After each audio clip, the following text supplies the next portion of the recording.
अपने पसंदीदा शो के फुल एपिसोड देखने के लिए अभी डाउनलोड करें दंगल प्ले ऐप।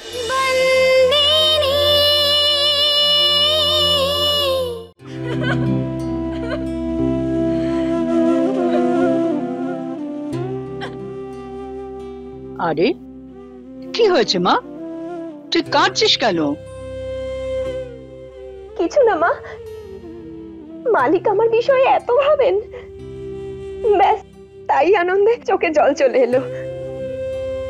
উনি আমার স্বাধীনতার বিষয়, আমার জীবনের বিষয় নিয়ে এত ভাবেন। কি বলেছে ধর্মরাজ তোকে?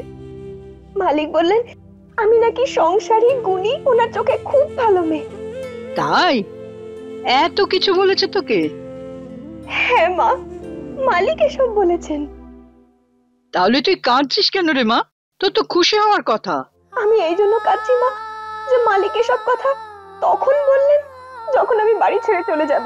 উনি আমার বিষয়ে এত চিন্তা করেন। মা, মালিক ওপর থেকে খুব কঠোর, কিন্তু ওনার মনটা ভীষণ ভালো। আমাকে আমার আত্মসম্মান বজায় রাখার কথা বলেছিলেন।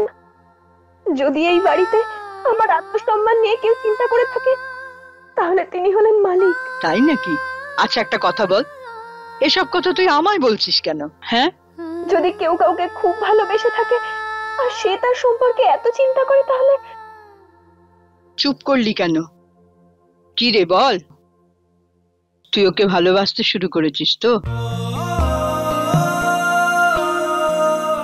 হ্যাঁ রে মা, তাই তুই এত খুশি হয়েছিস? এতে চিন্তার কি আছে?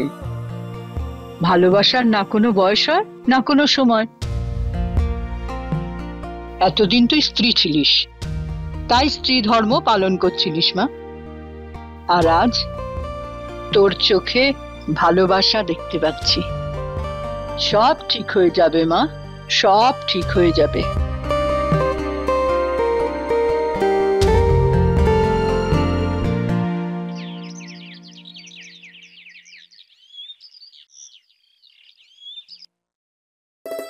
দিন মালিক, আমি লাগিয়ে দিচ্ছি। না না ছাড়, আমি করে নিচ্ছি।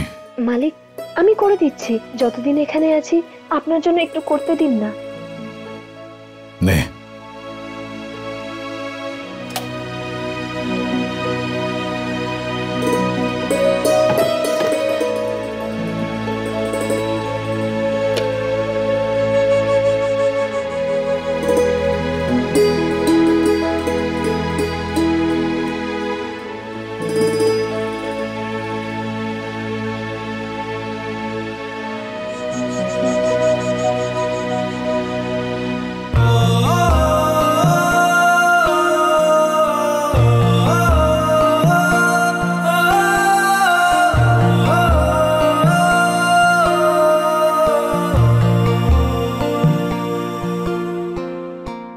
আরে একটু তাড়াতাড়ি কর, হলো?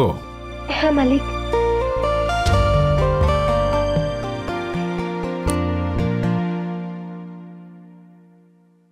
আপনার সাথে কিছু কথা আছে মালিক। বল, কি হয়েছে? দাদু বলে যদি কেউ নিজের অতীত নিয়ে বেঁচে থাকে তার জীবনের প্রবাহ থেমে যায়, আর তার থেকে বেরোনোর একটাই উপায় আছে, যা তার জীবনের শূন্যতাকে দূর করে, যা তার আগামী দিনকে সুন্দর করে। আপনাকে আমার এসব বলার কোনো অধিকার তো নেই, কিন্তু যাওয়ার আগে আমি এটা বলতে চাই যে খেমি দিদির সাথে যখন অন্য একজনের বিয়ে হয়ে গেছে তখন আমি চাই না যে হিতেন দাদা তার অতীত নিয়ে বেঁচে থাকুক। হিতেন দাদার জন্য আমাদের এমন একজন মেয়েকে খোঁজা উচিত যে তার জীবনের শূন্যতা দূর করবে, যে ওনাকে বুঝবেন, ওনাকে বোঝাতে পারবেন, ওনার জীবনটাকে সুন্দর করতে পারেন, ওনার জীবন সম্পূর্ণ করবে। আর আমি এই সব গুণ তোরালের মধ্যে দেখেছি মালিক। তোরালের থেকে ভালো জীবন সঙ্গিনী হিতেন দাদার জন্য আর কেউ হতেই পারে না। আমি চাই যে আপনি এই বিষয়টা নিয়ে একটু ভাবুন। ঠিক আছে, তুই যা এখন এখান থেকে।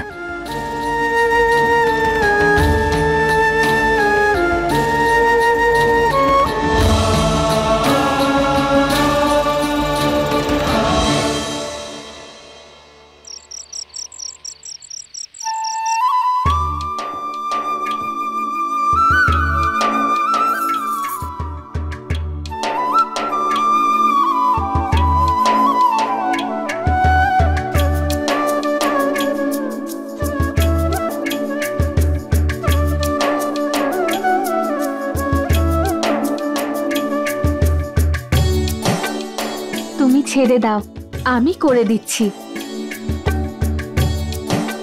আমাকেও তো বানানোটা শিখতে হবে। কতক্ষণ ধরে চেষ্টা করছি, দেখো কিছুই করতে পারিনি। কোনো কাজ মন দিয়ে শিখলে ঠিক করতে পারবে। দেখবে কিছুদিন পরে তুমিও কত ভালো করে পারছো। আচ্ছা খেমি, এই একটা কলসি বাজারে কত টাকায় বিক্রি হয়? ছোটগুলো 50 পয়সা, বড়গুলো 2 টাকা। বেশ, তাহলে তো এটা বানানো শিখে কোনো লাভ হবে না।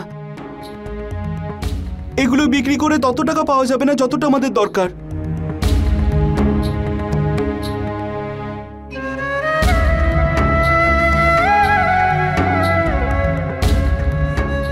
খেমি, শুনেছি যে ধর্মপুরের মালিক খুবই দয়ালু। আমি ভেবেছি যে ওনার কাছে গিয়ে কোনো কাজ চেয়ে নিই। উনি এত বড় ব্যবসায়ী, নিশ্চয়ই কোনো না কোনো কাজ থাকবে। তুমি ঠিক বলছো, এত বড় কারখানায় তুমি কোনো না কোনো কাজ ঠিক পাবে। যাই কাজ হোক, যেমনই কাজ হোক, আমি করতে পারবো। যদি ওনার কাছে চাকরের কাজও থাকে, আমি সেটাও করতে রাজি।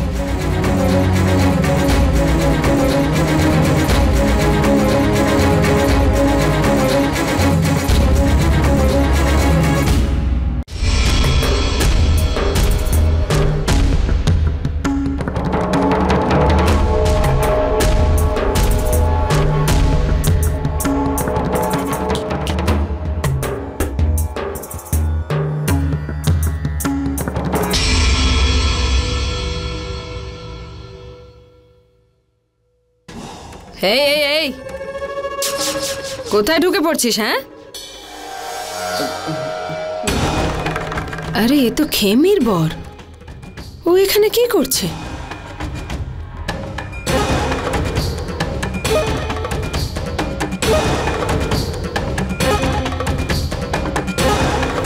কি ব্যাপার, এখানে কেন এসেছিস? সন্তুরের কাছে? না, আসলে আমার মালিকের সাথে দেখা করার ছিল। মালিকের সাথে? ওই আমি কাজ খুঁজছিলাম তো, তাই ভাবলাম একবার মালিকের সাথে দেখা করি, যদি ওনার কাছে কোনো কাজ থাকে। তাহলে কারখানায় যা না, বাড়িতে কি যা।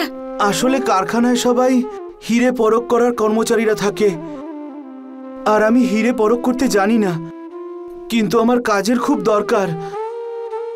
আমি শুনেছি যে আপনার এখানে এক রান্নার ঠাকুরের পদ খালি আছে, তাই ভাবলাম। সন্তুর ভগ্নিপতি এ বাড়িতে কাজ চাইতে এসেছে? দেখতে গেলে ও ভাইয়ের ভাইরা ভাই, কিন্তু এখন কিসের ভাইরা ভাই? সন্তুরের সাথে তো বিবাহ বিচ্ছেদ হয়ে গেছে, এখন ওকে রাখতেই পারি। আর তাছাড়া ছোট লোকরা তো জন্মাই ওই জন্য, যাতে তাদের দিয়ে কাজ করানো যায়।